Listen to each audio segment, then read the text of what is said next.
हरिओम. आज रविवार 18 जानेवारी 2025.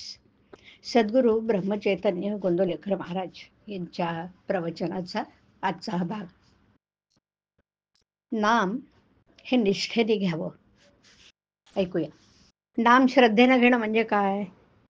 तर आपल्या गुरुने किंवा ज्याच्याबद्दल आपल्याला आपली पूज्य भावना असते ना, अशा व्यक्तीने सांगितलं म्हणून घेणं. आणि अशा श्रद्धेने नाम घेणाऱ्याच्या मनात शंका येत नाही. आणि ही स्थिती फार भाग्याची, पण तितकीच दुर्मिळ आहे बरं. निष्ठेने नाम घेणं म्हणजे शंकारहित नाम घेणं. शंका अनेक तऱ्हेच्या असतात. नाम घेताना भगवंताकडे लक्ष नसलं तर त्या नामाचा उपयोग आहे की नाही? नाम घेताना बैठक कोणती असावी? दृष्टी कशी असावी? सुचिरभूतपणे नाम घ्यावे किंवा नाही, कसं?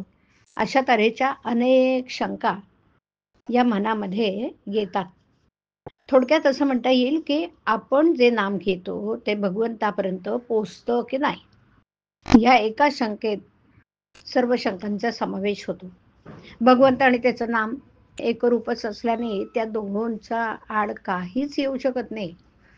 एखाद्या व्यक्तीच्या पाठीमागून आपण चाललो असताना आपल्या तोंडून त्याचं नाव उच्चारलं गेलं, तर तो लगेच मागे वळून बघतो. ही जर मनुष्याची स्थिती आहे, तर भगवंताच्या बाबतीत त्याचं नाव त्याच्यापर्यंत पोहोचत नाही, कसं शक्य आहे? खरं पाहिलं तर भगवंताचं नाम मुखात त्याच्याच कृपेने आपल्या मुखात येतं. म्हणजे त्याचं नाव तोच तोच घेत असतो. मग नाम भगवंतापर्यंत पोहोचतं की नाही या शंकेला वावच कुठे राहिला? समजा 2 माणसं जेवायला बसली. त्यातल्या एकाच्या मनात काही विचार घोळत असून त्याचं जेवणाकडे म्हणजे नीट लक्ष नव्हतं. पण हाताने तोंडात एक-एक घास तो घालण्याचं काम त्याचं चालू होतं.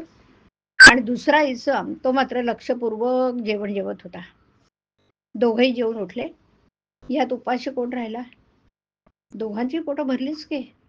तसं नाम घेतल्यानंतर त्याचा उपयोग झाला नाही असं कसं होईल? समजा आपण परगावच्या एका अनोळखीस मला पत्र लिहून त्याला बोलवलं. तो आला आणि त्याने सांगितलं, की तुम्ही ज्याला पत्र पाठवलंय तोच मी. तर त्याच्या वचनावर विश्वास ठेवून आपण त्याला जवळ करतो. तसं भगवंताने सांगितलंय, की जिथे नाम तिथे मी पुरुषोत्तम. जिथे माझे नाम तेथे मी पुरुषोत्तम. मग या वचनावर विश्वास ठेवून नाम घ्यावं आणि त्यातच त्याला पाहावं. असं का करता येऊ नये बरं? हीच श्रद्धा. आपण ज्याच्या पोटी जन्माला आलो त्याचंच नाव आपण आपल्या नावापुढे लावतो. तसंच भगवंताच्या बाबतीत करावं ना. त्याच्याच नावाने जगावं म्हणजे माझा सर्व करता रक्षिता तो एकच असून त्याच्याशिवाय माझे या जगात दुसरं कोणीही नाही. या भावनेने राहावं. आणि असा जो भगवंताचा होतो त्याचे भगवंत स्वतःपेक्षा जास्त महत्व वाढवतो. नामाने भगवंताची प्राप्ती होणार हे खात्री असावी.